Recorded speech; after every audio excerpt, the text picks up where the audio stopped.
আলহামদুলিল্লাহি রাব্বিল আলামিন ওয়াসসালাতু ওয়াসসালামু আলা আশরাফিল আমবিয়া ওয়াল মুরসালিন ওয়া আলা আলিহি ওয়া আসহাবিহি আজমাইন। আউযু বিল্লাহি মিনাশ শাইতানির রাজীম। বিসমিল্লাহির রহমানির রহিম। প্রিয় শিশু কিশোর ছোট বন্ধুরা, তোমাদেরকে আবার বলছি আসসালামু আলাইকুম ওয়া রাহমাতুল্লাহি ওয়া বারাকাতুহু। সালাম দেওয়া হচ্ছে সুন্নত, আর জবাব দেওয়া কি বলতে পারো তোমরা? ও, তাও তো পারলে তোমরা। তাহলে আমি সালাম দিছিলাম, যাদের মুখে চকলেট আছে চকলেট এক কোনায় রেখা জবাব দাও জোরে সোরে, আসসালামু আলাইকুম। হ্যাঁ, খুবই সুন্দর। আমি আল্লাহর কাছে দোয়া করি আজকে তোমরা যারা এসেছ তাদেরকে আল্লাহ রহম করুন, ভালো করুন। আমি প্রথমেই বলতে চাই যে আমাদের একজন স্রষ্টা আছে। সেই স্রষ্টার নাম কি তোমরা কি বলতে পারো? সবাই বলবে, এদিকে আমার দিকে লক্ষ্য করবা, আমি কি বলছি সেদিকে লক্ষ্য করো, পারস্পরিক কথা বলো না তোমরা। আমাদেরকে একজন সৃষ্টি, এক মহাসত্তা আমাদেরকে সৃষ্টি করেছেন। তিনি কে? সবাই বলো, আল্লাহ। তিনি কোথায় থাকেন?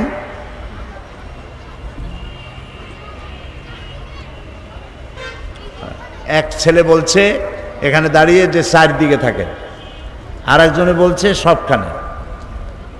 তো এটার কোনোটাই ঠিক না, চারদিকেও না সবখানেও না। হ্যাঁ, কোথার উপরে? ও, এই ছোট ছোট কয়েকটা মেয়ে জবাব দিয়েছে আরশের উপরে। এইটাই ঠিক হয়েছে। আলহামদুলিল্লাহ বলো, সবাই বলো আলহামদুলিল্লাহ। আল্লাহ তাআলা যদি সবখানে থাকতে যান, এই কথা বলা ঠিক হবে না যে সবখানে তিনি থাকেন। সবখান বলতে, সব জায়গা বলতে, তার মধ্যে তো আমাদের ঘর আছে, আমাদের টয়লেট আছে, বাথরুম আছে, আছে না? এগুলি আরও কত খারাপ জায়গা আছে না? বলো, আছে না? তাহলে আল্লাহ সব জায়গায় যদি থাকেন এ কথা বলা হয়, তাহলে এই কথাটি সঠিক নয়। আল্লাহ কোথায় আছেন এটা আল্লাহ নিজেই কোরআন শরীফে বলেছেন। আল্লাহ বলেছেন, আর রহমানু আলাল আরশি ইস্তাওয়া। রহমান কোথায় আছেন? আল্লাহ কোথায় আছেন? আরশের উপরে। বলো সবাই, কোথায় আছেন? আরশের উপরে। আল্লাহ এক না তার থেকে বেশি? আল্লাহ এক। বলো আল্লাহ এক। বেশি নয় কেন? বেশি হলে ক্ষতি কি? একটা স্কুলে কয়জন হেডমাস্টার হয়? একজন। একটা কলেজের কয়জন প্রিন্সিপাল? একটা বিশ্ববিদ্যালয়ের কয়জন ভাইস চ্যান্সেলর? একটা দেশের কয়জন প্রেসিডেন্ট? কয়জন প্রধানমন্ত্রী? যদি বেশি থাকে তাহলে ক্ষতি কি? হ্যাঁ, দেখছো তো, দাঁড়ায় আর দেখাচ্ছে, সংঘর্ষ হয়।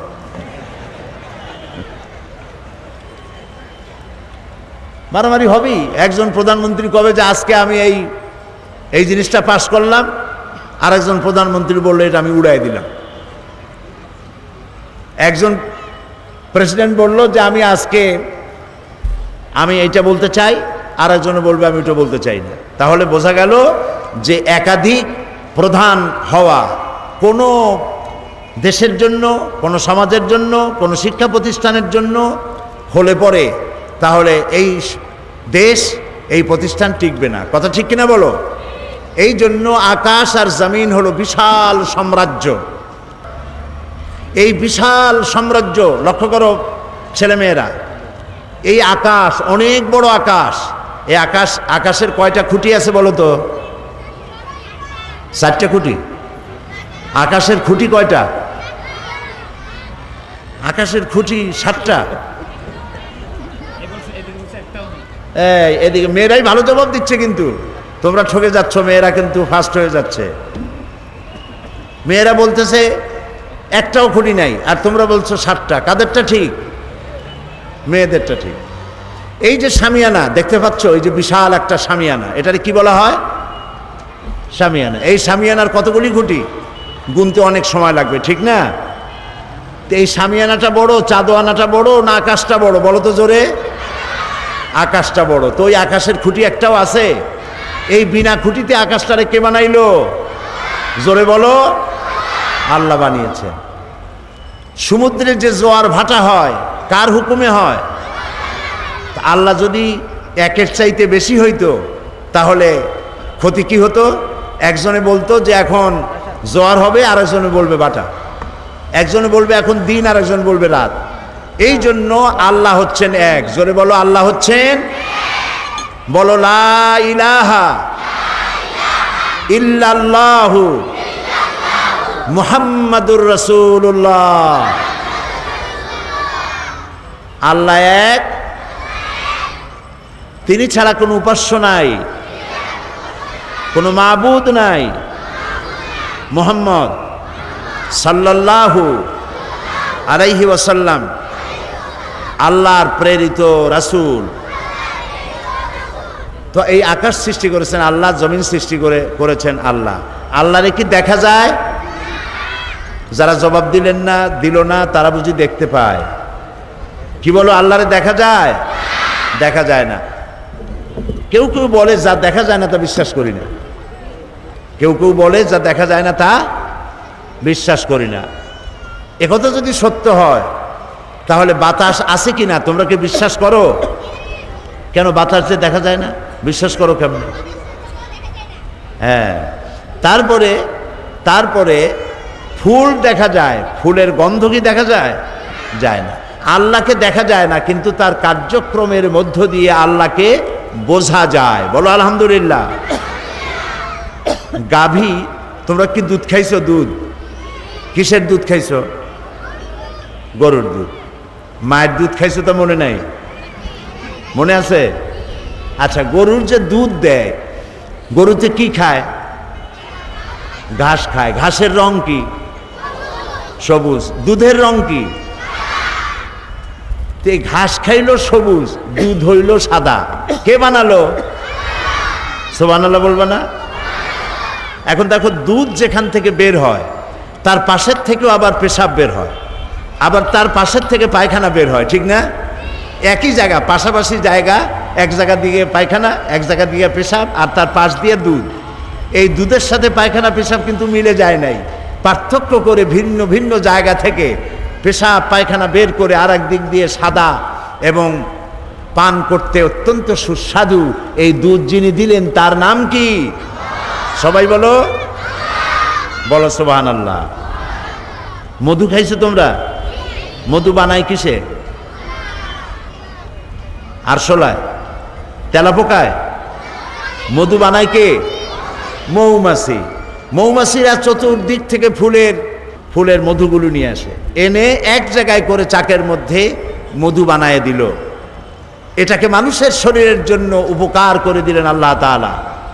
আল্লাহরে দেখা যায় না, তার এই সমস্ত কৃতিকলাপের মধ্য দিয়ে, তার ক্রিয়াকাণ্ডের মধ্য দিয়েই আল্লাহরে চেনা যায়। তাই তিনি হচ্ছেন এক, এবং তার হুকুম মানা আমাদের জন্য সুন্নত না নফল? আল্লাহর হুকুম মানা সুন্নত না নফল? ফরজ। মাশাআল্লাহ, তোমরা বুঝতে পেরেছো, তার হুকুম মানা ফরজ। আমি যে প্রশ্নগুলি করি এই প্রশ্নের জবাব দেবে শুধু শিশুরা, বড়রা না। কারা জবাব দেবে? আজকের অধিকার সব শিশুদের। আজকের অধিকার কার এখানে? শিশুদের। তো সুতরাং তিনি হচ্ছেন আল্লাহ, এ হচ্ছে আল্লাহর পরিচয়। তিনি আমাদেরকে সৃষ্টি করেছেন। লক্ষ্য করো শিশুরা, আমাদেরকে কে বানিয়েছেন? কোথায় বানাইছিলেন? হ্যাঁ, এবার প্রশ্ন আমি তোমাদেরকে নাম্বার দেব। আমাদেরকে আল্লাহ সৃষ্টি করেছেন এবং বানিয়েছেন। কোথায় বানাইছে আমাদেরকে? হ্যাঁ, তুমি দাঁড়াও দাঁড়াও দাঁড়াও। তোমার নাম কি? মোহাম্মদ আব্দুর রহমান। এই নাম হাদিসে বলা হয়েছে দুটি নাম শ্রেষ্ঠ নাম, আব্দুল্লাহ আর আব্দুর রহমান। শ্রেষ্ঠ নামের একজন আব্দুর রহমান। এই প্রশ্নের সঠিক জবাব দিয়েছে যে আল্লাহ তাআলা আমাদের বানাইছেন মায়ের পেটে। আলহামদুলিল্লাহ বলো। আমাদেরকে কোথায় বানানো হয়েছে? মায়ের পেটে। বসো। সেই মায়ের পেটে যখন আমরা আসছিলাম, মায়ের পেটের মধ্যে ছিলাম, কেমনে ছিলাম তা তো আর এখন মনে নাই। ওইখানে ওই অন্ধকার জায়গা, মায়ের পেটের মধ্যে আলো না অন্ধকার? অন্ধকার। অন্ধকার জায়গার মধ্যে আমার চোখ দুটো ঠিক মতো হয়েছে না মাথার উপরে গেছে? ঠিক মতো হয়েছে। আমাদের কানগুলো কি বগলের নিচে গেছে না জায়গা মতো হয়েছে? দেখো তো, আল্লাহ তাআলা ইচ্ছে করলে এই চোখ দুইটা যদি কপালের উপরে দিতেন, কুমিরের চোখ থাকে কোথায়? এই দিক দিয়ে একেবারে উপরে। মানুষের চোখ যদি কপালের উপরে হইতো তাহলে তো বল খেলা যাইতো না। বল আইসা যখনই হেড করতে যাইতো তখনই আগে চোখ দুটো চলে যেত, ঠিক না? জায়গা মতো সুন্দর জায়গায় চোখ দুটি যিনি সেট করেছেন তার নাম কি? আল্লাহ। এই কান এইখানে না হইয়া কান দুটো যদি হইতো বগলের নিচে, তাহলে আমি বক্তৃতা করতাম, বক্তৃতা শোনার জন্য সকলের জামা কাপড় চাদর খুলিয়া হ্যান্ডস আপ করে বসা লাগবে, ঠিক না? তাহলে এই কান দুটো জায়গা মতো করে দিছেন কে? আল্লাহ তাআলা। তারপর দেখো, পায়ের উপরের চামড়া আর পায়ের তলার চামড়া একরকম? একটু হাত দাও পায়ের উপরে, নিজের হাত দিয়ে দেখো, পায়ের উপরের চামড়া আর নিচের চামড়া একরকম? পায়ের উপরের চামড়াটা কি? নরম, আর তলার চামড়াটা শক্ত। উপরের চামড়াটা যদি আল্লাহ পায়ের তলায় দিতেন তাহলে এইখান থেকে লালদিঘি ময়দান পর্যন্ত হাঁটে যাওয়া সম্ভব ছিল? পায়ে তালি দেওয়া লাগতো। তালি দেওয়া বোঝো তো? পায়ের তলায় সমানে চামড়া দিয়ে তালি দিতে দিতে পাও পুরো হয়ে যেত, ঠিক না? তাহলে উপরের চামড়াটা পাতলা, নিচের চামড়াটা পুরো করে হাঁটার জন্য সহজ করে দিলেন যিনি, তিনি কে? সুবহানাল্লাহ। তারপরে আল্লাহ তাআলা আমাদের মুখের মধ্যে একটা কি দিছে? কত? জিহ্বা। কি দিছেন? এই যে চকলেট খাইছো, মজা লাগছে নাকে? মজা লাগছে কোথায়? নাকে, কানে, মুখে মজা লাগছে কোন জায়গাটায়? জিহ্বায়। চকলেটের মজা একরকম, মিমির মজা আর এক রকম, আমসত্তার মজা আর এক রকম, জলপাইয়ের মজা আর এক রকম, ইলিশ মাছ পুঁটি মাছের মজা আর এক রকম, খাসির গোস্ত মুরগির গোস্ত এক একটা এক এক রকম, না সব একরকম?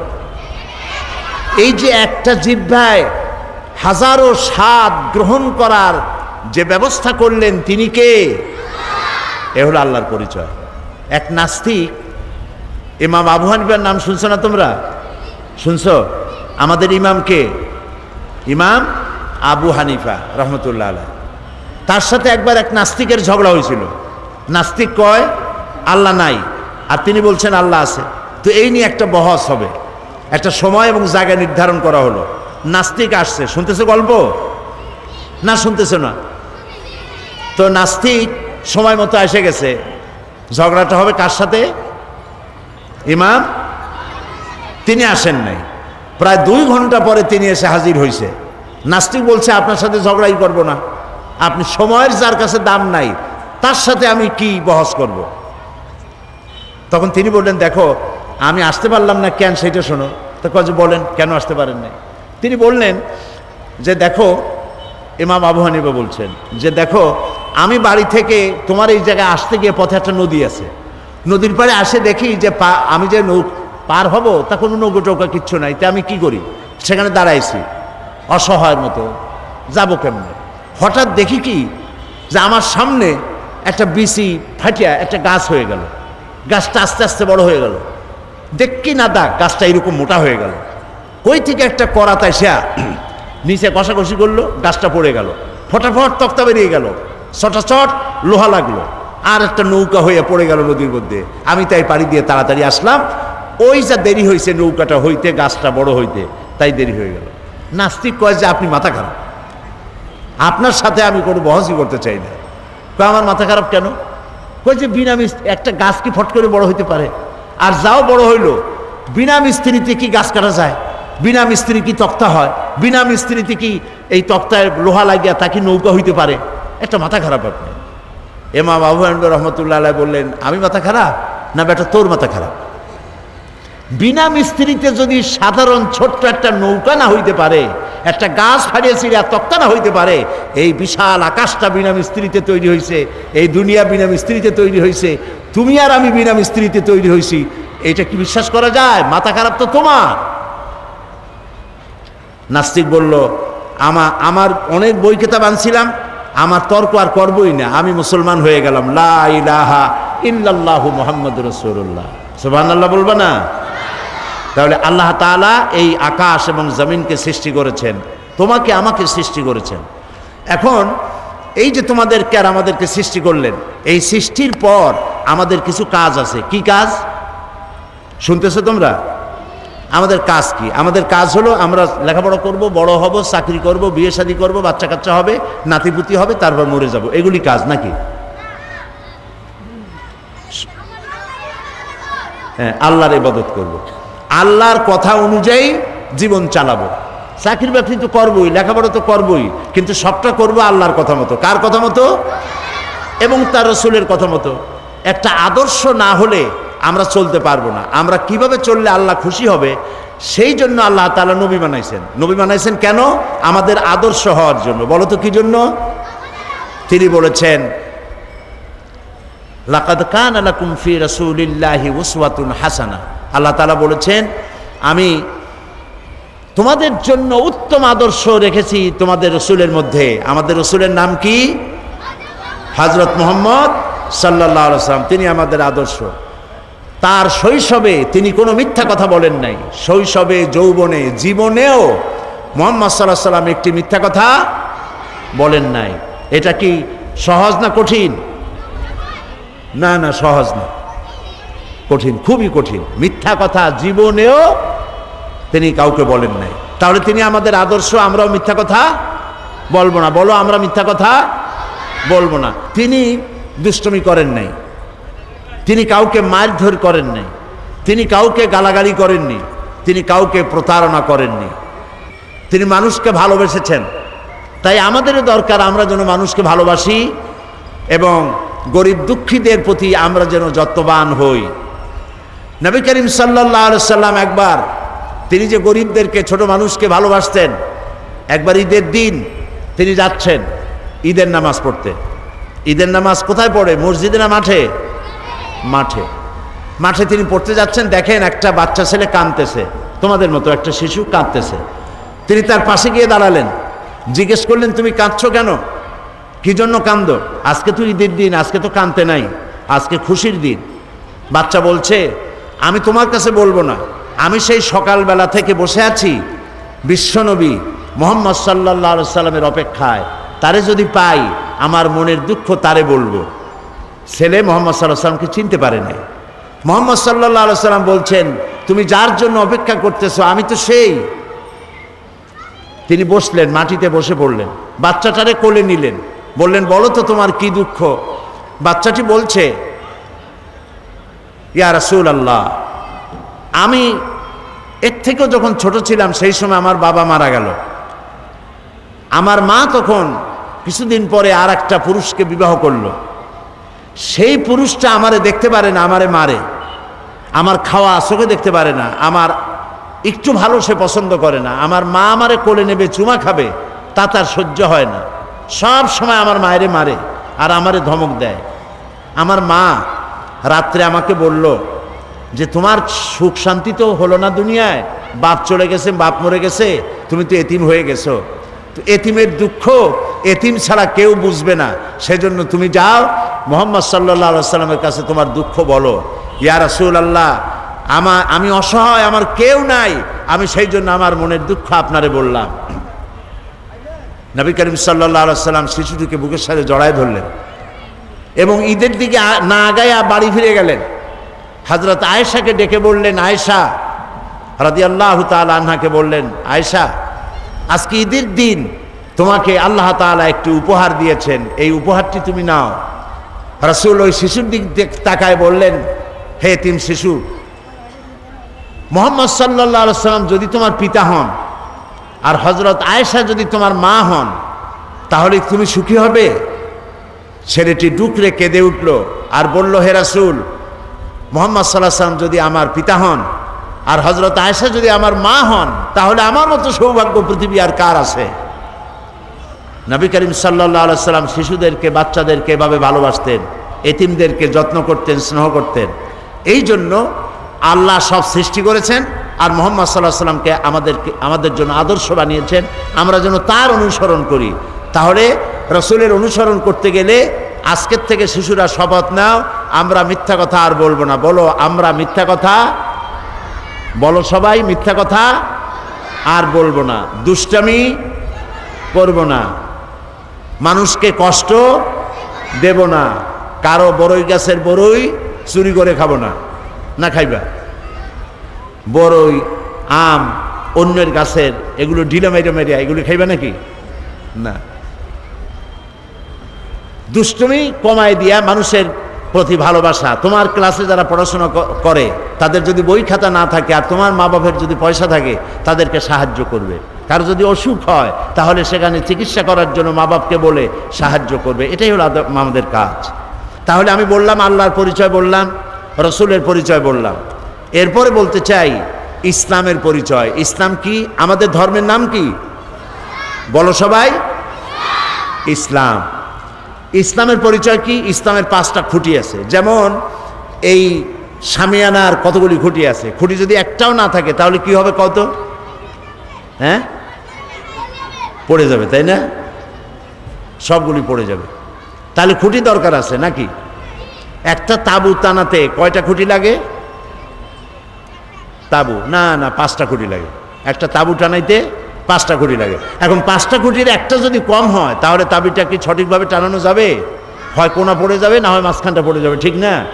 তো ইসলামের জন্য আল্লাহ তাআলা 5টা খুঁটি বানাইছেন। ইসলামের খুঁটি কয়টা? 5টা। কি কি বলো তো?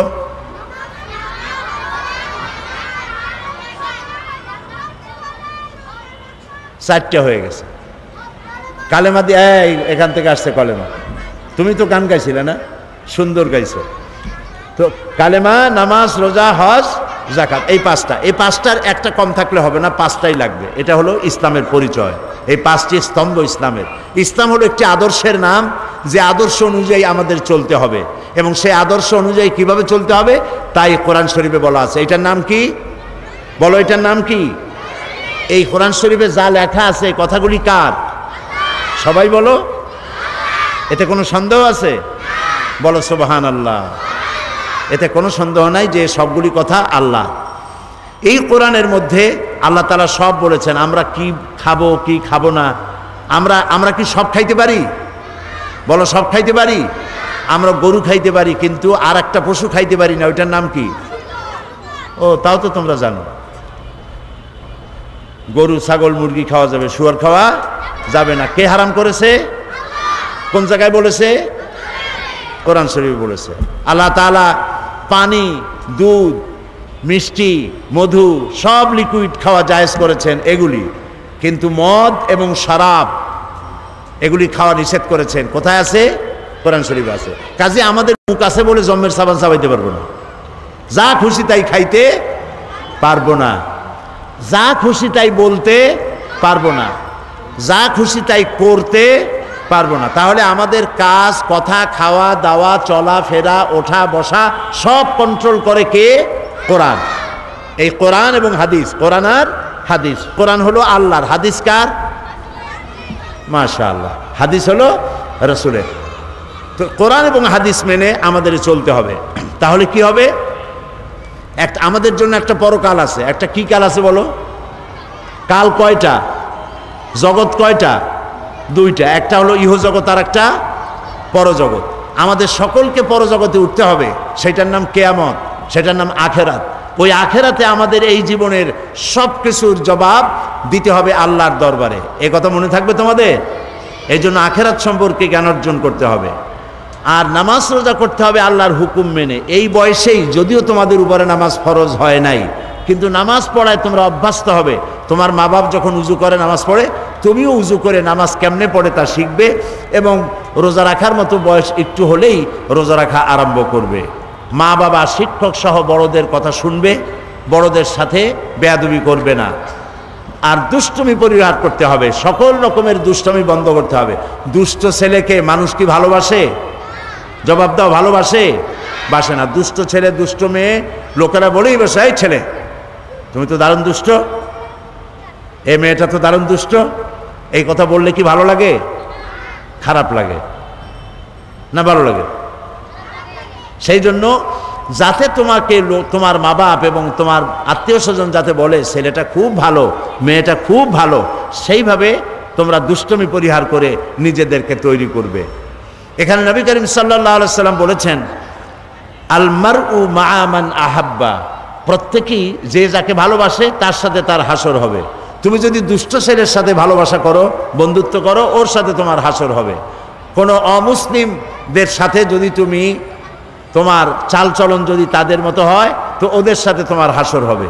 এই জন্য বন্ধু নির্বাচনে ভুল করবা না, ভালো ভালো বন্ধু বানাবে। মেয়েরা বন্ধু বানাবে, মেয়েরা শোনো, তোমরা বন্ধু বানাবে ওই সব মেয়েদেরকে যারা স্কার্ফ পরে তোমাদের মতো ভালো জামা কাপড় পরে হাত পাও ঢেকে ঢুকে চলে, ওদের সাথে বন্ধুত্ব করবে। যেসব মেয়েরা মাথার চুল ফালায় দিয়া তারপরে এই ছেলেদের সাথে মিশে বেড়ায়, যাদেরকে অন্যান্য লোকেরা খারাপ বলে, এইসব মেয়েদের সাথে বন্ধুত্ব করবে না, তাদেরকে ভালো পথে ডাকতে চেষ্টা করবে। আর ছেলেরাও যেগুলি মাস্তান দুষ্টামি করে বদমাশি করে ওদের সাথে মিশবে না। নবী করিম সাল্লাল্লাহু আলাইহি সাল্লাম বলেছেন, আল মুসলিমু মান সালিম আল মুসলিমুন মিন লিসানিহি ওয়া ইয়াদি, বুখারী মুসলিমের হাদিস। রাসূলুল্লাহ বলেছেন, মুসলমান হলো সেই ব্যক্তি, আমরা কি বলো তো মুসলমান, বলো আমরা কি? ভালো মুসলমান সেই যে যার হাতগুলি ভালো কাজ করে, যার হাত দিয়ে অন্য মুসলমান নিরাপদ থাকে, যার মুখ দিয়া অন্য মানুষ নিরাপদ থাকে, সেই হলো ভালো মুসলমান। এই জন্য ভালো আচরণ করতে হবে সব সময়। রাসূলুল্লাহ আরো বলেছেন, ইত্তাকিল্লাহ হাইসুমা কুন্ত, তুমি যেখানে যখন থাকো আল্লাহরে ভয় করো। মিথ্যা কথা বলবো না আল্লাহরে ভয় করে, দুষ্টমি করবো না আল্লাহরে ভয় করে, আল্লাহর ভয় মনের মধ্যে রাখতে হবে সব জায়গায়। আর আর রাসূলুল্লাহ বলেছেন, আফশুস সালাম তাদখুলুল জান্নাতা বিসসালাম। রাসূলুল্লাহ বলেছেন, মানুষকে সালাম দাও, মুসলমানদেরকে একজন আরেকজনের সাথে সালাম দাও। তোমরা কি সালাম বলো? বলো। মেয়েরা মেয়েদেরকে সালাম দিবে, ছেলেরা ছেলেদেরকে সালাম দিবে, পরস্পরকে সালাম দিবে। সালাম বলবে কি বলে? আসসালাম বলো, আসসালামু আলাইকুম ওয়া রাহমাতুল্লাহ। প্রত্যেক শব্দে 10 করে নাকি, প্রত্যেক শব্দে কয়টা নাকি? 10টা করে নাকি। কে দেবেন? আল্লাহ তাআলা দিবেন। দেখো ইসলামের কায়দাটা দেখো, ইসলাম কিন্তু সব থেকে ভালো কোনটা? ইসলাম। অন্য ধর্মে কি বলে? অন্য ধর্মে একজনের সাথে আরেকজনের সাথে যদি দেখা হয় তাহলে বলে কি? গুড মর্নিং, গুড নাইট, তারপরে বলে শুভ সন্ধ্যা, শুভ সকাল। এটার সাথে কিন্তু বাস্তবতার মিল নাই। মনে করো রাতের বেলায় খুব তুফান শুরু হয়েছে। তুফান বোঝো তো কি? ঝড়। তুফান মানে ঝড়। তুফান শুরু হলো, গাছপালা ভাঙতেছে, বাড়িঘর ভাঙতেছে। এই সময় যদি কেউ এসে তোমার সামনে বলে গুড নাইট, থাপড়াইতে ইচ্ছা করবে না যে আজকের এটা তো ব্যাড নাইট? বাড়িঘর ভাঙতেছে, গরু মরতেছে, মানুষ মরতেছে, আর তোমরা কও গুড নাইট।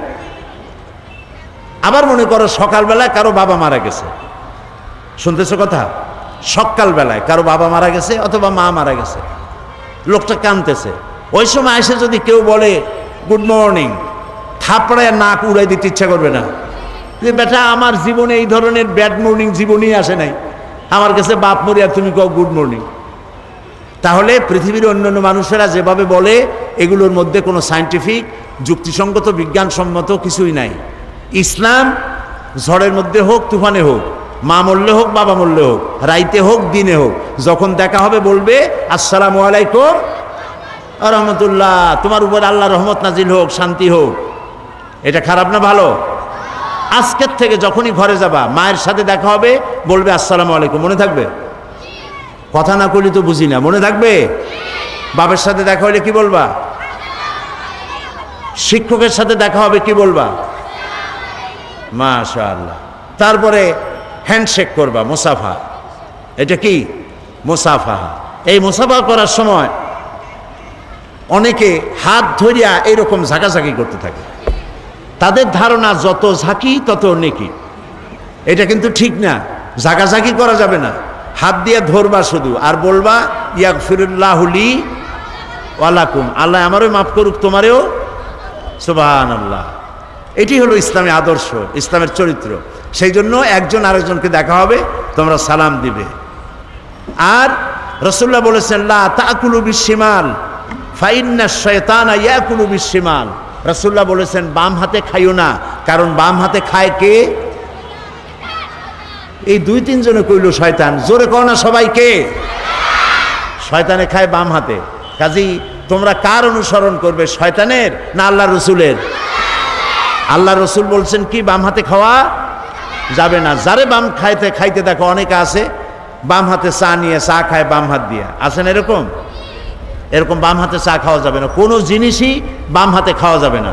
তুমি যা কিছু ধরবা কারো কাছ থেকে নিতে যাইবা আর খেতে যাইবে, সর্ব ব্যাপারে ডান হাত আগে যাবে। কোন হাত আগে যাবে? মনে থাকবে।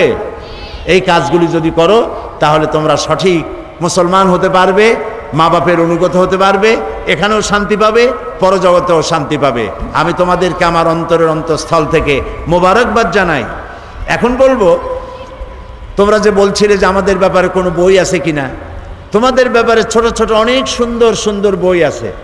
আমাদের দেশে পড়ানো হয় অতে অজগর, আতে আম, কতে কি, কতে কুকুরুতুকু, আর খতে খগেন, এরকমের বিভিন্ন কথা পড়ানো হয়।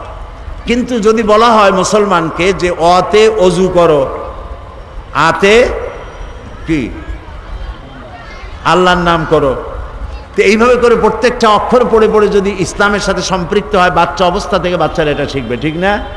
সেই জন্য বাংলাদেশের একজন নাম করা কবি আসাদ বিন হাফিজ, একজন নাম করা ছড়াকার, তার লেখা অনেকগুলি বই আছে। এই বইগুলি প্রীতি প্রকাশন, এই বইগুলি ঢাকা থেকে এসেছে। যেমন সব তোমাদের জন্য মজার মজার ছড়া লেখা। একটি বই আছে আলোর পথে এসো, নতুন পৃথিবীর স্বপ্ন, আল্লাহ মহান, কারবলা কাহিনী, হরফ নিয়ে ছড়া। এই যেমন আছে অতে উজু করে পড়তে যাও, অভাবীকে অন্ন দাও, আতে আলেম ছড়ান দিনের আলো, আল্লাহ তাদের বাসেন ভালো। কি বলেন? খুব সুন্দর না? যাওয়ার সময় তোমরা এই ছোট ছোট বইগুলি ওইখান থেকে কিনে নিয়ে যেও, তাহলে ইসলাম সম্পর্কে তোমরা জানতে পারবে। কবি আসাদ বিন হাফিজের লেখা এরকম অনেক ছড়ার বই আছে, মজার মজার ছড়া। বাচ্চারা ছড়া খুব পছন্দ করে, তাই না? তা তোমরা ওখান থেকে যাওয়ার সময়, তোমরা যখন যাবে বইয়ের দোকানগুলি সব খোলা আছে, ওখান থেকে ছোট্ট ছোট্ট মজার মজার ছড়ার বইগুলি কিনে নিয়ে যাবে। ওখান থেকে বইগুলি কিনে এগুলি পড়বে, মুখস্থ করবে। আর ক্যাসেটে অনেকে গান শোনে, গান শোনার অভ্যাস অনেকের আছে। ওই সব গান শোনা উচিত যে সব গান আত্মার খোরাক যোগায়।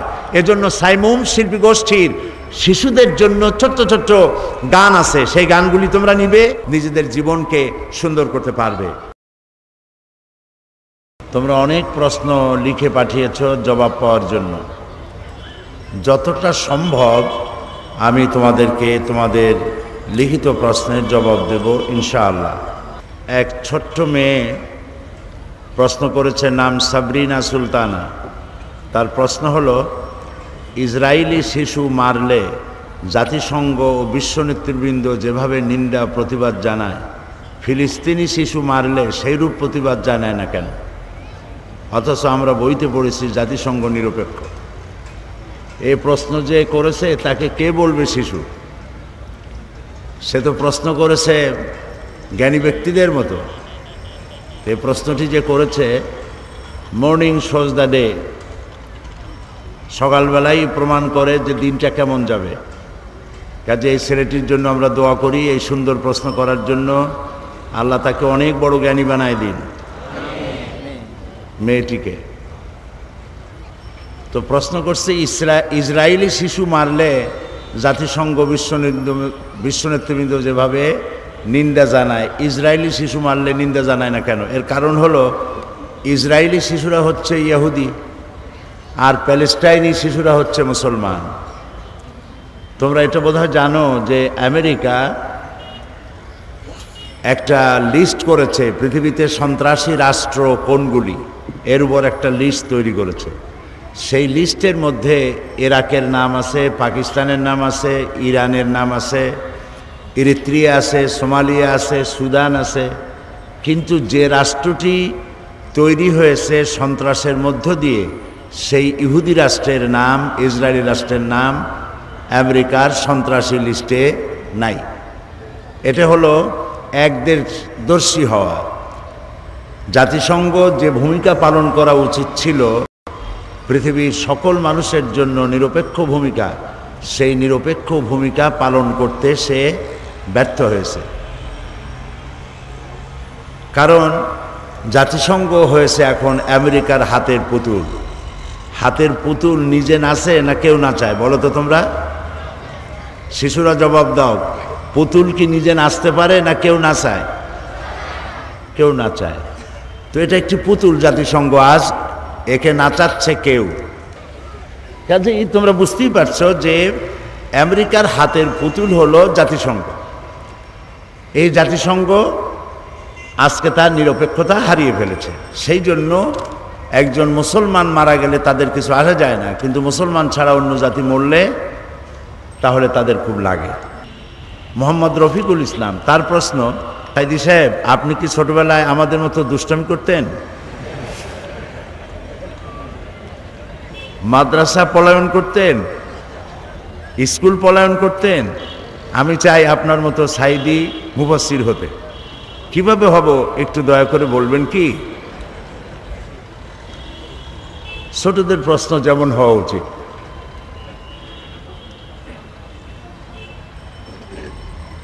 দুষ্টুমি করা ছোটবেলায় এটা কেউ বেশি করে কেউ কম করে। তো ছোটবেলায় কি ধরনের দুষ্টুমি করতাম তা তো আর আজ মনে নাই। যখন ছোট ছিলাম তখন কিছু দুষ্টুমি তো করতামই, তবে খুব বেশি না, এমন দুষ্টুমি করি নাই যাতে লোকেরা গালাগালি করবে। একটা দুষ্টুমির কথা মনে পড়তেছে এখন।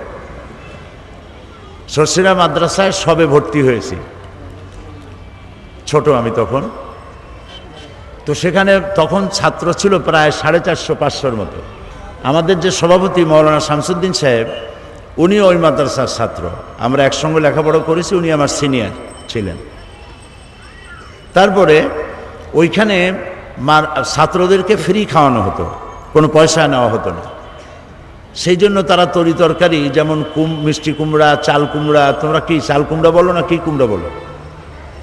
হ্যাঁ, ঝাল কুমড়া। আচ্ছা, ওই মিষ্টি কুমড়া, চাল কুমড়া ইত্যাদি, মূলা, সিম, এগুলি যখন সিজন শেষ হয়ে যেত, যখন এগুলি গরুতেও খায় না, তখন আমাদেরকে এগুলি খাওয়ানো হতো। মানে এতগুলি মানুষ প্রত্যেক দিন দুবেলা খাওয়ানো, এ পয়সা মাদ্রাসা পাবে কোথায়? সেই জন্য এই সমস্ত তরকারিগুলি খাওয়ানো হতো।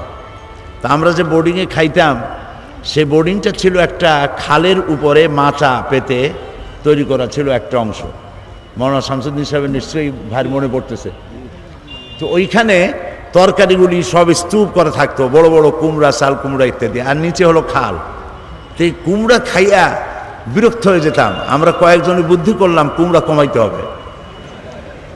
তারপরে খাওয়া দাওয়া করে আসার সময় কেউ যাতে না দেখে, প্রত্যেকে পা দিয়ে গুতা মেরে 3-4টা কুমড়া ভালাই দিতাম পানির মধ্যে। দুষ্টমি এরকম করতাম। তবে এমন কোনো দুষ্টমি করি নাই যে মানুষকে কষ্ট দেওয়া, মারধর করা ইত্যাদি। আর স্কুল মাদ্রাসা পলায়ন, এতে একটা মজাও আছে। স্কুল মাদ্রাসা ছোট্ট অবস্থায় পালাইয়া পরের দিন গিয়ে হাজির হইয়া মাস্টার জিজ্ঞেস করলো যে কেন আসো নাই? তখন হয়তো আমাদের কেউ কেউ বলতো যে মা বলেছেন আমার নাকি জ্বর হয়েছিল। তো এইভাবে দুষ্টমি চলত। সাবের সিকদার, 8ম শ্রেণী, ফতেহাবাদ আদর্শ বালক উচ্চ বিদ্যালয়। আমাদের বর্তমান শিক্ষা ব্যবস্থায় ইসলাম সম্পর্কে জানার পর্যাপ্ত সুযোগ সুবিধা নেই। এ অবস্থায় আমাদের পাঠ্য বইয়ের পাশাপাশি কীভাবে ইসলামকে বিস্তারিতভাবে জানতে পারি? এটাও খুব ভালো প্রশ্ন। ইসলাম না জানলে তো বোঝা যাবে না, আর না বুঝলে তো মানা যাবে না।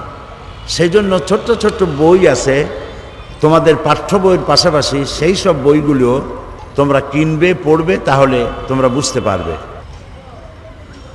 জান্নাতুল ফেরদাউস প্রশ্ন করেছে, মা বাবার কথা না শুনলে আল্লাহ কি করবেন? মা বাবার কথা ছোট্ট অবস্থায় থেকে মানার অভ্যাস করা দরকার। তবে ছোট্ট অবস্থার অপরাধগুলি আল্লাহ ধরবেন না। যখন তোমরা একটু বড় হবে, তখন যদি কোনো অন্যায় করো, মা বাবার সাথে বেয়াদবি করো, সেটা ধর্তব্য হবে। তবে ছোটবেলা থেকেই মা বাপের অনুগত হওয়া প্রয়োজন, তাদের বাধ্যগত হওয়া প্রয়োজন। মা বাপ হলো সন্তানের সবথেকে বেশি কল্যাণকামী। আল্লাহর পরই সবথেকে কল্যাণকামী সন্তানদের জন্য, বাচ্চাদের জন্য কে বলতে পারো? বলো তো। মা বাপ। মিথ্যা কথা বললে আল্লাহ কি করবেন? মিথ্যা কথা বললে আল্লাহ শাস্তি দিবেন। আরেকটি প্রশ্ন, এর নাম নাই, প্রশ্ন তার, হযরত মুহাম্মদ সাল্লাল্লাহু আলাইহি সাল্লামের নাম শুনলে চোখে চুমু দিতে হয় কিনা? না, এরকম কোনো হাদিস নাই যে নবী করিম সাল্লাল্লাহু আলাইহি ওয়াসাল্লামের নাম শুনলে পরে আঙ্গুলে চুমা দিয়া চোখে লাগাইতে হবে, এমন কোনো হাদিস নাই। আজানের জবাব দেওয়া ওয়াজিব, কিন্তু জুমার খুতবার আজানের জবাব দিতে হয় কিনা? আজান যখনই শুনবে আজানের জবাব দিবে, আর জবাব দেওয়া কেউ বলেছেন ওয়াজিব, আর অনেকেই বলেছেন ওয়াজিব নয়, মুস্তাহাব। আমরা জানি যে কারো অনুপস্থিতিতে অন্যের কাছে তার দোষের কথা বলাকে গীবত বলে, কিন্তু অনেক নেতা বক্তব্য দেওয়ার সময় বিরোধী দলের দোষের কথা বলে, এটা কি গীবত বলে গণ্য হবে? সাংঘাতিক প্রশ্ন, তোমরা তো রাজনীতিবিদ হয়ে গেছো। কিছু কিছু গীবত আছে, গীবত মানে অন্যের অসাক্ষাতে তার দোষের কথা বলা, এটা এমন কিছু আছে যেগুলি বলা যায়। যেমন মনে করো একজনের একটা মেয়ে আর একজনের ছেলের সাথে বিয়ে হবে, ছেলেটার কিছু দোষ আছে, এমন দোষ, চারিত্রিক দোষ, এই কথা যদি মেয়ে পক্ষকে না জানানো হয় তাহলে ছেলেটাকে ফেরেশতা মনে করে বিয়ে দিবে এবং এর দ্বারা তার মেয়ে কষ্ট পাবে আর সংসার টিকবে না। অথবা মেয়েটির চরিত্র খারাপ, এই কথা যদি বরপক্ষকে না বলা হয় তাহলে এটাও ক্ষতিকর হবে। তো এই জাতীয় স্থায়ী কোনো ক্ষতি হতে পারে এমন কোনো কথা কারো অসাক্ষাতে অন্যকে জানিয়ে তাকে সতর্ক করা জায়েজ আছে। কাজেই বিরোধী দলীয় লোক যারা বা সরকার দলের লোক যারা, শুধু বিরোধী দলের নিন্দা কেন, বিরোধী দলও তো সরকারের নিন্দা করে, তার অসাক্ষাতেই করে, আবার সরকারি দল বিরোধী দলের অসাক্ষাতেই তাদের নিন্দা করে।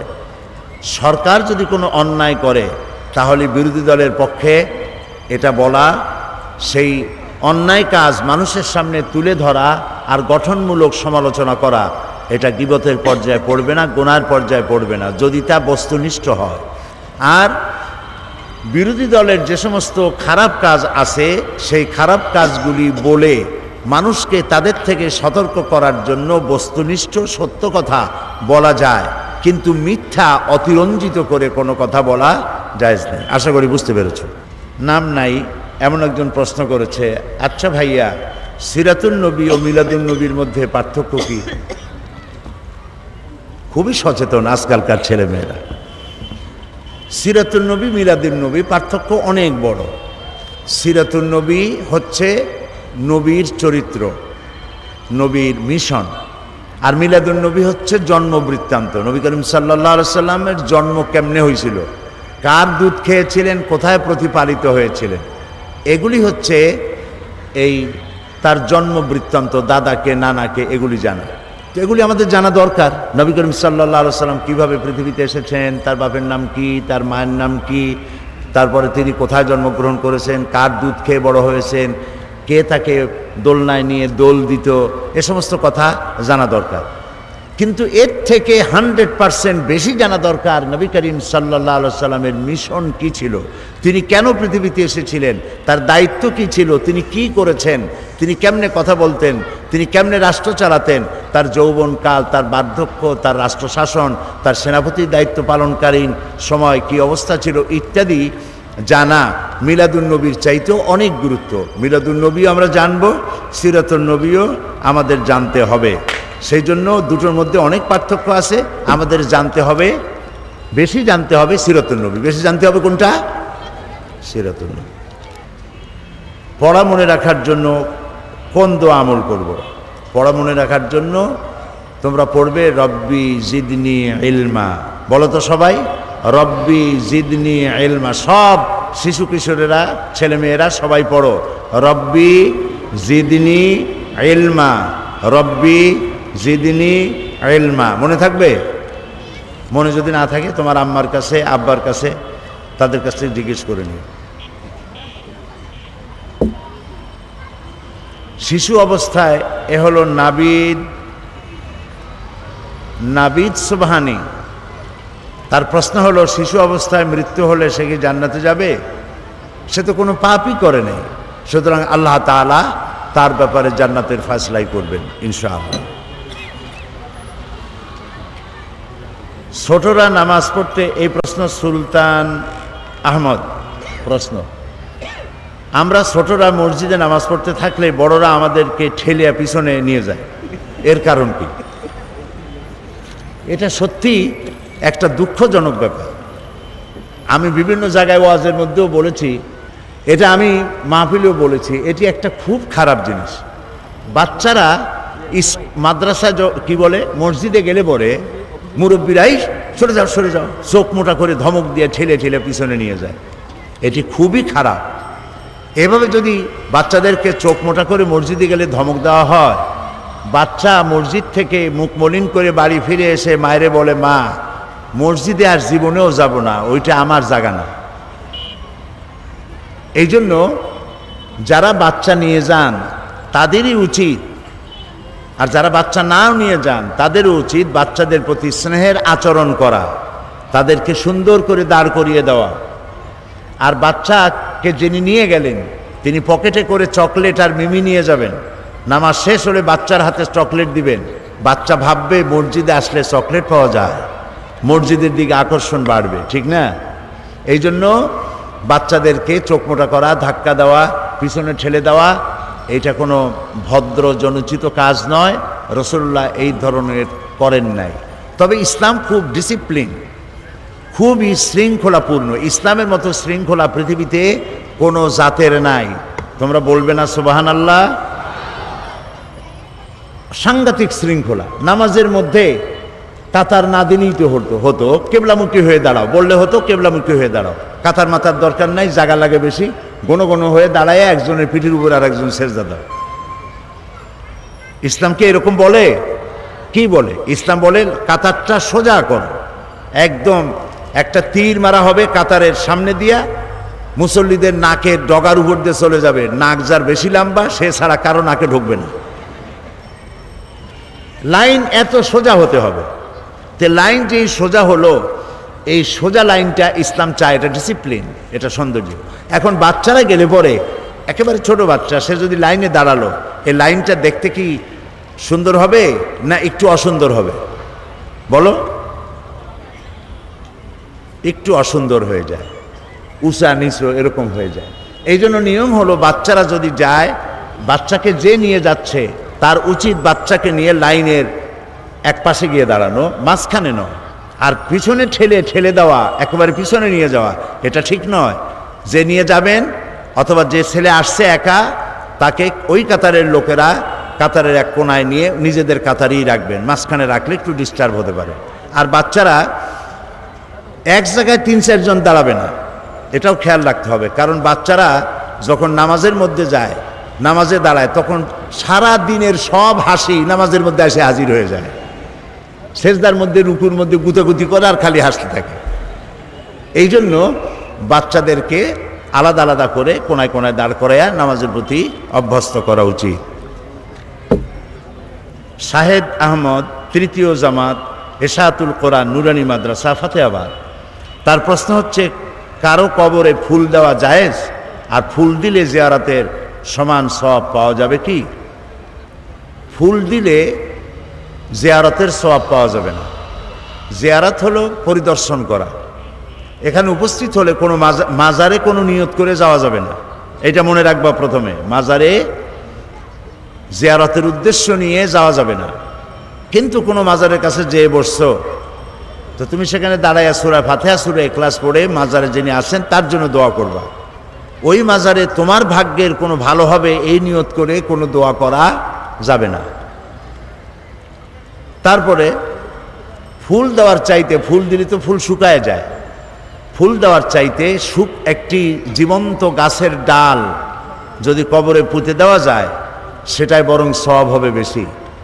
ওই গাছের পাতাগুলি যতক্ষণ বেঁচে থাকবে, যত জিকির করবে গাছের পাতা, কবরে যে শুয়ে আছে এই সওয়াব সে পাবে। উম্মে কুলসুম, থানা লোহাগড়া, ৫ম শ্রেণী। তার প্রশ্ন, আপনি বলবেন কি এতিমদের সাথে কাজের মেয়ের সাথে কিভাবে আচার ব্যবহার করা উচিত? খুবই সুন্দর প্রশ্ন। কাজের মেয়েদের সাথে, কাজের ছেলেদের সাথে আমাদের বাড়ির সমূহে গৃহকর্তা, গৃহকর্ত্রী এবং ছেলেমেয়েরা ভালো ব্যবহার প্রায় করে না, খারাপ ব্যবহার করে। ভালো ব্যবহার করা উচিত।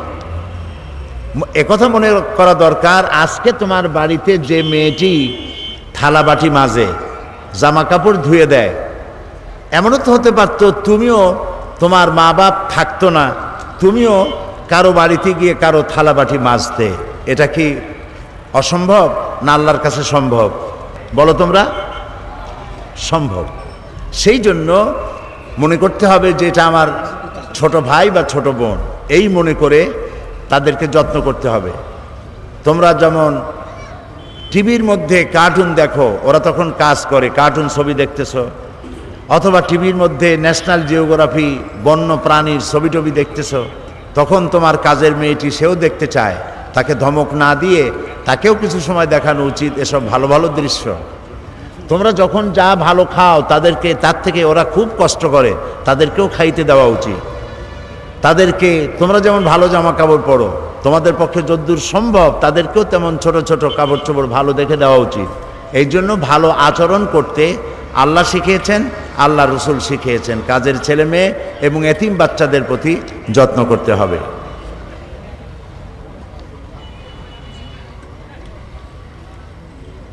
আব্দুল্লাহ আল আরমান, শাহ আব্দুল জব্বার ইন্টারন্যাশনাল একাডেমি, এই ছাত্রটি, এই শিশুটি প্রশ্ন করেছে, শুনেছি জীব জন্তুর ছবি আঁকলে গুনাহ হয়, কিন্তু আমাদের যে স্কুলে ড্রয়িং পরীক্ষাতে ছবি আঁকতে হয়, এর পরিণতি একটু বলবেন কি? প্রাণীর ছবি আঁকা থেকে বিরত থাকাই উচিত, কারণ যারা প্রাণীর ছবি আঁকে তাদেরকে কিয়ামতের দিন আল্লাহ তাআলা বলবেন যে তুমি যে ছবি আঁকছিলে প্রাণী, এর মধ্যে তুমি জীবন দাও।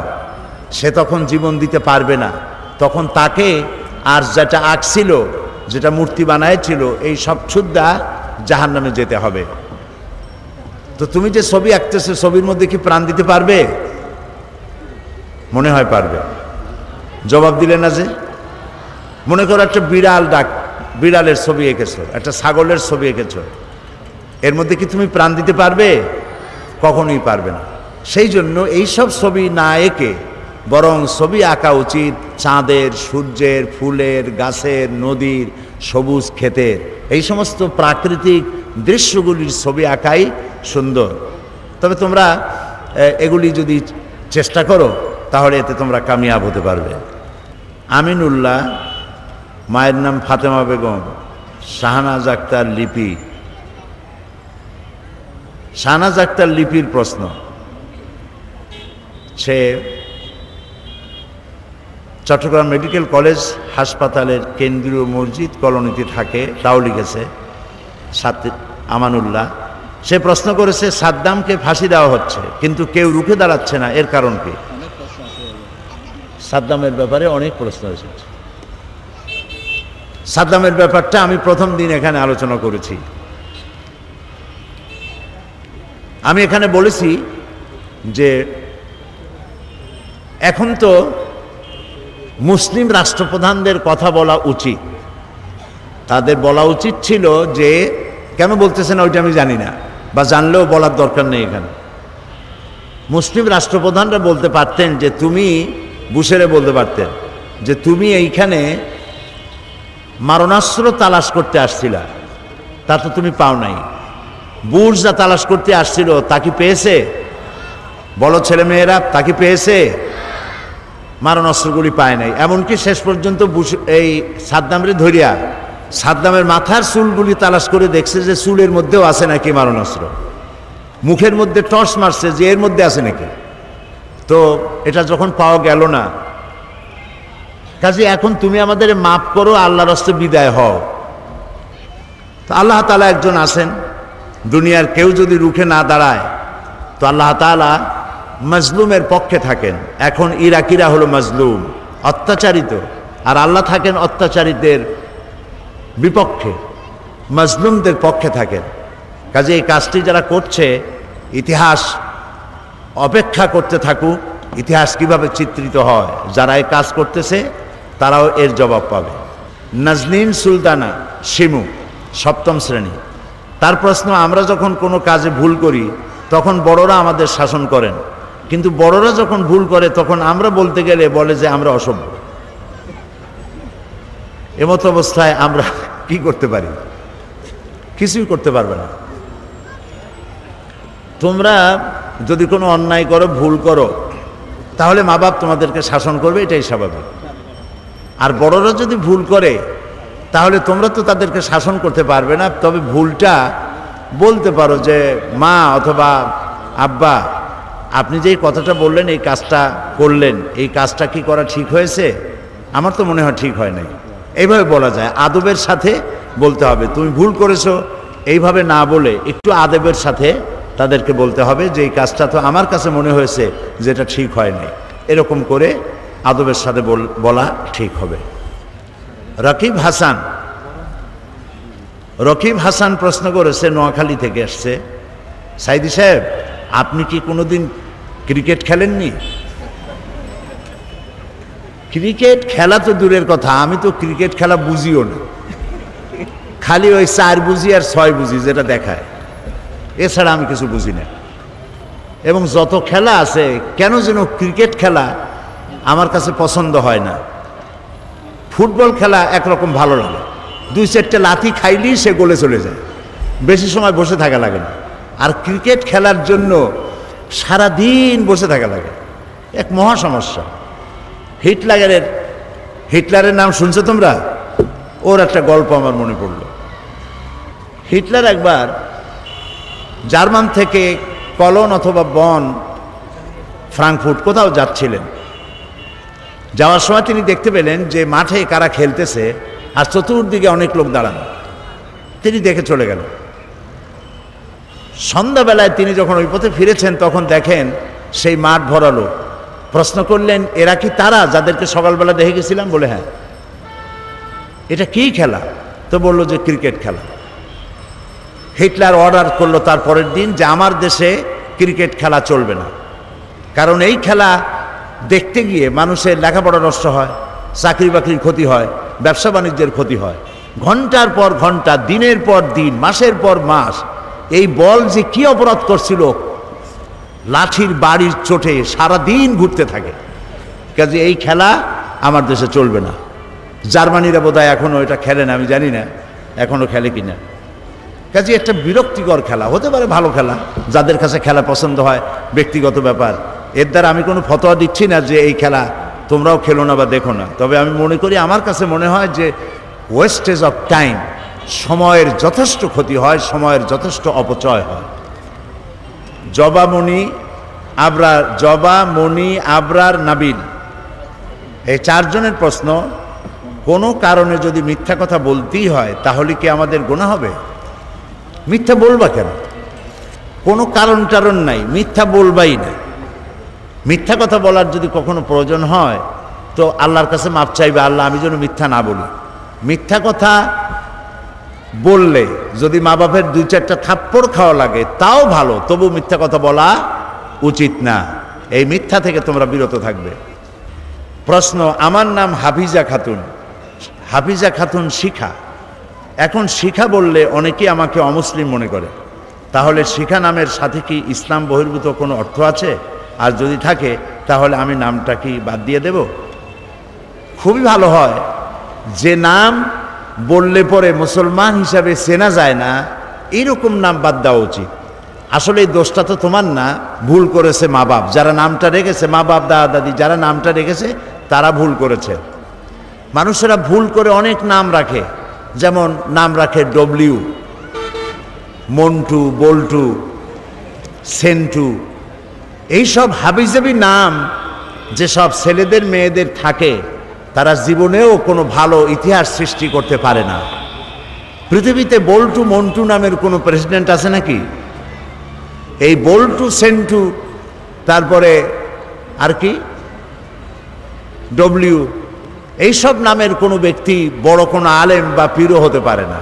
তোমরা কি শুনছো যে অমুক দেশে একজন বড় আলেম আছে যার নাম হজরত মন্টু রহমতুল্লাহ আলাই? আছে নাকি? কাজে এই জাতীয় বাজে নাম যারা, যেসব মা বাবেরা সন্তানদের নাম এভাবে হাবিজাবি রাখে, জীবনেও ভালো হবে না। নাম যেমন মন্টুরা, সেন্টুরা, ডবলুরা তৈরি হয় মাস্তান এবং হাইজাক্কার হওয়ার জন্য, অবশ্যই খারাপ হবে, ভালো হইতে পারবে না। এই জন্য ভালো নাম রাখা উচিত, মা বাপেরই উচিত এটা। আর যে নামে ডাকলে পরে মুসলমান বলে চেনা যায় না, এরকম নাম তো রাখাই উচিত না। তোমার নাম কত সুন্দর হাফিজা, এর সাথে শিখা রাখার দরকার নাই। তোমার মা বাপকে বলো এই নামটিকে, শিখা শব্দটি বাদ দিয়ে দিতে, তোমাকে অন্য কোনো নামে ডাকুক, হাফিজা বলেই ডাকুক। আর নাম 2-3টে হওয়া ভালো না, নাম একটা হয় ভালো। এটিএম শফিকুল মাওলা শোভন, ওই একই রকমের বাংলা নাম এসে গেছে। বাংলা নাম ইংরেজি নাম রাখা ঠিক না, নাম সব আরবি হওয়া উচিত, অর্থবহ আরবি। আরবি হইলেই হবে না, অর্থবহ আরবি হইতে হবে।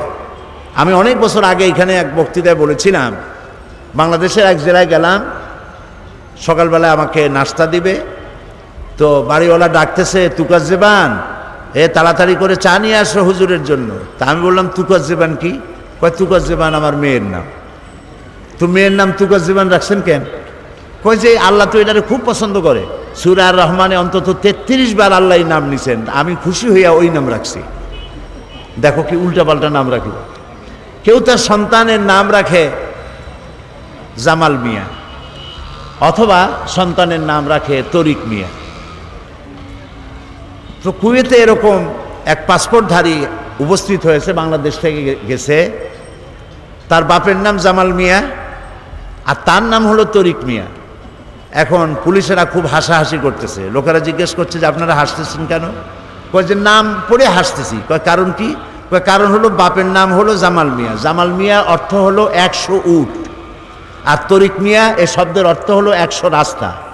ওর বাপের নাম 100 উট আর ওর নাম 100 রাস্তা। সেই জন্য নাম রাখতে গিয়ে মা বাপকে শুধু আরবি রাখলেই হবে না, কোনো ভালো আলেমের কাছে জিজ্ঞাসা করে নিতে হবে যে এই নামটার অর্থ কী, অর্থ সহকারে অর্থবহ নাম রাখা উচিত। আবরার, নাবিল, শাইখ, তাদের প্রশ্ন, ফজরের নামাজ যদি কোনো কারণে কাজা হয়ে যায় তাহলে ইহা পড়ার সঠিক সময় কখন? ফজরের নামাজ কাজা যখন হইল তোমার, তুমি যখনই ঘুমের থেকে উঠছো আর টের পাইছো যে বেলা উঠে গেছে, তখনই তোমরা ফজরের নামাজটা আদায় করে নেবে। আজকে পর্যন্তই থাক, আবার তোমাদের সামনে কথা বলা যাবে। এখন তোমাদেরকে নিয়ে দোয়া করছি, আল্লাহুম্মা আমিন। ربنا ظلمنا أنفسنا وإن لم تغفر لنا وترحمنا لنكونن من الخاسرين। আয় আল্লাহ তাআলা, ছোট ছোট কচি মাসুম বেগুনা বাচ্চাদের নিয়ে, ছোট ছোট ছেলে মেয়েদেরকে নিয়ে তোমার দরবারে হাত তুলেছি, যারা জীবনে কখনো গুনাহ করে নাই, যারা মাসুম বেগুনা ফুলের মতো পবিত্র। আল্লাহ তাআলা, তুমি দয়া করে আমাদের জীবনের গুনাহ খাতা মাফ করে দাও। আমাদের মা বাপ মুরব্বী যারা কবরে শুয়ে আছে তাদেরকে ক্ষমা করে দাও। আল্লাহ তাআলা, ছোট ছোট বাচ্চারা যারা আজকে এখানে এসেছে, আল্লাহ তাআলা এই বাচ্চাগুলিকে তুমি বড় বড় শিক্ষিত বানায় দাও, বড় বড় আলেম বানাও, আলেমে রাব্বানি হাক্কানি বানাও। এদের জীবনকে তুমি ফুলের মতো পবিত্র সারা জীবন রাখার তৌফিক দিয়ে দাও। এদের মধ্য থেকে এই দেশকে পরিচালনা করার জন্য যোগ্যতা সম্পন্ন প্রেসিডেন্ট, প্রধানমন্ত্রী, মন্ত্রী, এমপি, যোগ্যতা সম্পন্ন নেতা এখান থেকে তুমি তৈরি করে দাও। এরা যেন নকল ছাড়া প্রত্যেক পরীক্ষায় পাশ করতে পারে, এরকমের ব্রেন তাদেরকে দান করো। আল্লাহ তাআলা, দুষ্টমি থেকে তারা বিরত থাকতে পারে তৌফিক দাও। আল্লাহ তাআলা, সব শিশু কিশোরদেরকে আল্লাহ তাআলা এমন বানাও, মা বাবার যেন জান্নাতে যায়, শিশুরাও যেন জান্নাতে যায়, এক জায়গায় থাকতে পারে, এই তৌফিক তুমি দিয়ে দাও। রব্বানা তাকাব্বাল মিন্না ইন্নাকা আনতাস সামিউল আলিম ওয়া তুব আলাইনা ইন্নাকা আনতাত তাওয়াবুর রহিম। সুবহান রাব্বিকা রাব্বিল ইজ্জাতি আম্মা ইয়াসিফুন ওয়া সালামুন আলাল মুরসালিন আলহামদুলিল্লাহি রাব্বিল আলামিন। ওয়াজআল আখিরা কালামিনা ইনদাল মাউত লা ইলাহা ইল্লাল্লাহু মুহাম্মাদুর রাসূলুল্লাহ। ওয়া আলাইকুমুস সালাম।